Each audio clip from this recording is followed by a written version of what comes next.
Just want to start out with everybody that lives behind a levee, you do not have full protection. Even in normal conditions, if you're behind a levee, you're always going to have some risk just by the nature of living behind a levee. And that risk just goes to flooding and possible loss of property and life. We do everything we can within our projects to mitigate or reduce that level of risk, to keep it as low as possible, and we will take measures throughout this duration of this high water event to continue to do that. But I just want to start out with, no matter where you go, if you live behind a levee, there is some level of risk, and we can never get rid of it. Today, up in Cairo, we're part of a historic high water event that's happening along the Mississippi River.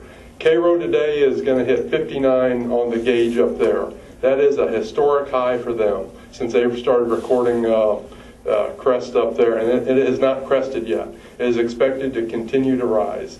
The significance of Cairo is whatever happens up there, that's where all the rivers come together. We're going to get that water in Vicksburg, and that impacts everybody here. So we know we've got the event coming.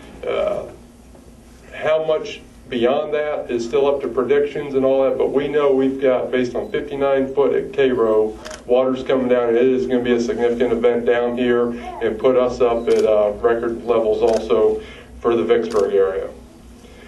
First thing I want to address is the activity we've had out at Buck Chute with the work that we've been doing. I think a lot of people have been concerned about that.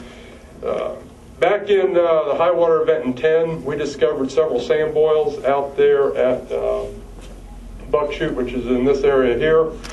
The sand boils is just a way of the river water equalizing pressure. If you got high water on one side of a levee, you got lower water over here, it wants to go to get equal. Sand boils is a way that the water seeps under the levee or through the levee to do that. It is normal and it is okay as long as it's controlled and happening where we want it, or we're aware of where it's happening. We take preventative measures to make sure we keep that in line and in check to where it doesn't damage the integrity of the levee. The significant things that we look for is actual material flowing in the water that's seeping under the levee. If we have indications of the material moving, then we have more concern about the integrity of the levee. Some of the things we do to control this flow or monitor it is we install relief wells. Right now we have 9 relief wells installed out at Buck Chute. Have been there for a couple of years now, and that helps control that pressure. We get the water flowing from one side of the levee to the interior side. At those locations we can go out and monitor how much water, what's in the water and how it's flowing.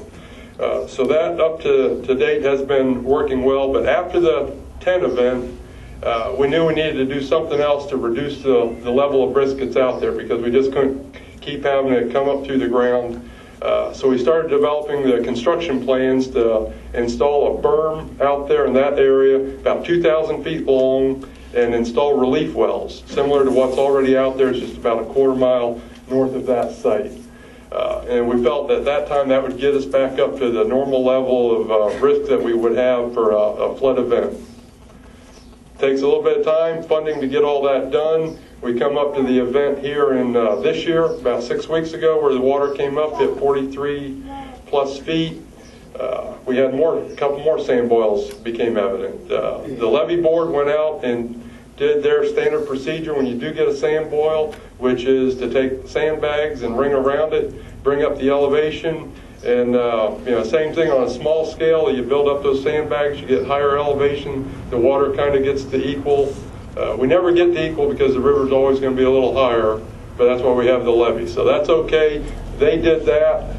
We thought we were okay. We're going to award a construction contract in the fall and have a permanent solution in. Then a week ago, we get word, the prediction is the river's going to go back up again and get, last week it was going to be at about 44. So that was similar to the situation we had earlier. We decided the best solution was to take about a 2-acre area out there and do a big ring around it. So we're building earth dikes around that, and we're going to backfill it with sand to keep the pressure on the ground and allow that water to flow through there, but without the wells, it's a temporary solution, and we'd still go ahead and award the contract in the fall to continue that with the permanent solution.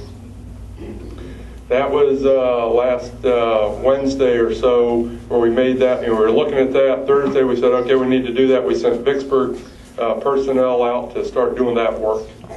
They worked through the weekend. Over the weekend we get the updated forecast from the National Weather Service, which jumps the crest of the flood up to 52.5 on the Vicksburg gauge, which is a significant increase. And then Monday afternoon it goes up to 53.5, which is where we've been holding steady at. Given that, we did not, the risk, again, your water level just went up higher, and we're still on the inside at this level. So we felt we needed to do something to get these water levels closer to normal. I think you've got that. So just to give you an idea, for everybody here, I think you're probably more familiar with your elevations rather than the river stages based on the Vicksburg gauge. But the forecasted crest is going to be at 108.